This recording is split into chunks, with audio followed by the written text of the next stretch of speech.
Hello, everyone. This presentation is going to be on electronic medical records. And I'll start with introducing myself. My name is John Watts, and this presentation is being presented by myself, Shannon Mohagan, and Georgina Cordero. And I hope that I'm not damaging their names too much. Um, we're virtual classmates. We attend Colorado Christian University. We were asked by our professor to prepare a presentation on a topic in the healthcare industry, and we chose electronic medical records. First of all, we're going to start off on slide number 3, and it just clearly states what is electronic medical records. Uh, Electronic medical records is a digital version of a patient papers chart.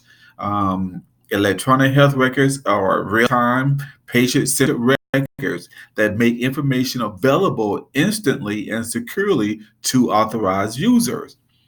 It contains a patient medical history, their diagnosis, medication, treatment plans, immunization dates, allergy, radiology imaging, and lab results as well, and test results. Um, it also allows access to evidence-based tools that a provider can use to make decisions about a patient care. It provides as that tool where the doctor can go to that medical record and gather information, and they can make a decision about patient care. And that's what it's all about.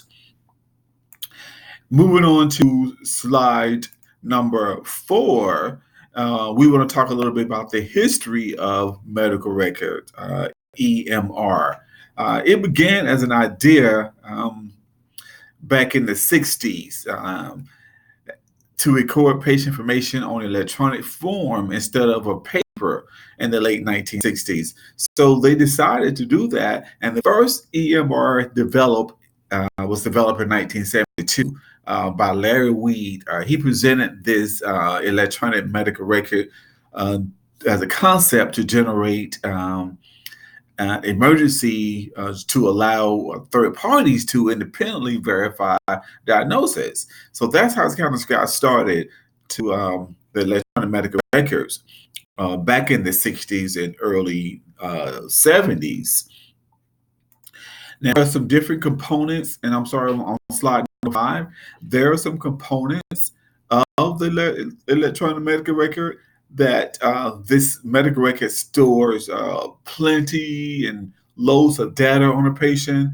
It can, as far as scheduling is concerned, patient encounters, documentation, prescriptions, documents, management, requesting and receiving lab work, clinical decision support, offer communication, patient registration, all those components within electronic medical records. Moving along to slide number 6, the benefits of an electronic medical record. Doctors often love medical records. I'm sure nurses do, and LPNs.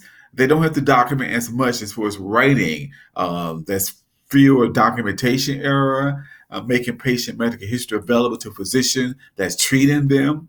Hospital and physicians' offices are more efficient. Those are just a few of the benefits of the electronic medical records. And moving on to slide number 7, some more advantages, I should say, of the electronic medical records. Electronic medical records it's just a digital version of the paper chart in a clinician's office. And an electronic medical record contains the medical and treatment history of the patient in one practice. The electronic medical records have advantages over paper records. For example, electronic medical records allow clinicians to track data over time, easily identify which patients are due for preventative screenings or checkups, and that's important. Check how their patients are doing on certain parameters such as blood pressure, readings, or vaccinations. Monitor and improve the overall quality within the practice as well.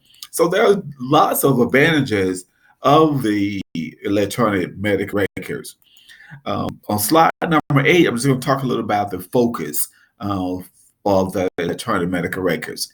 And the electronic medical record focus on the total health of the patient, going beyond standards clinical data collected in the provider. And let me just go over that one more time.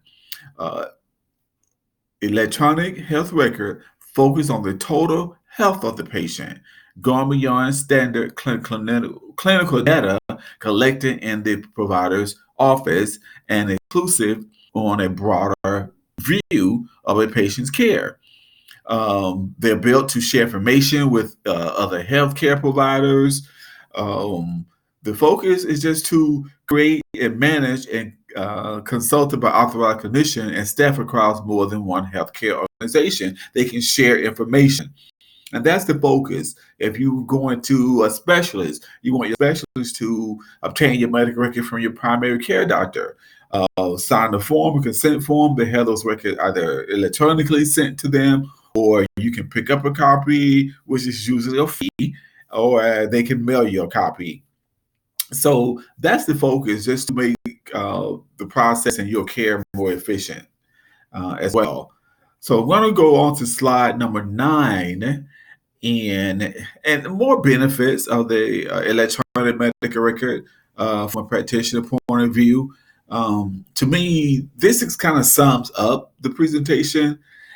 It just having an electronic medical record, it frees up time to focus more on the patient care, along with protecting the patient privacy. Like I said, fewer documented errors on documentation when charting the patient's charts. It helps overall protect the patient privacy. The patient is more safe about the information out there as a patient. In this presentation, I just want to thank everyone for listening to this presentation tonight. And if you want to learn more about it, I have also listed some references on the last page of the slide. If you need a copy of it, you can definitely get a copy of it as well. And I also want to thank my classmate, Georgina and Shannon, for helping out on this project, for doing such a great job this week, for the dedication. We are virtual teammates and we all worked on this project together. So I want to say thank you, ladies, for your hard work as well. Thanks, everybody, and have a great night.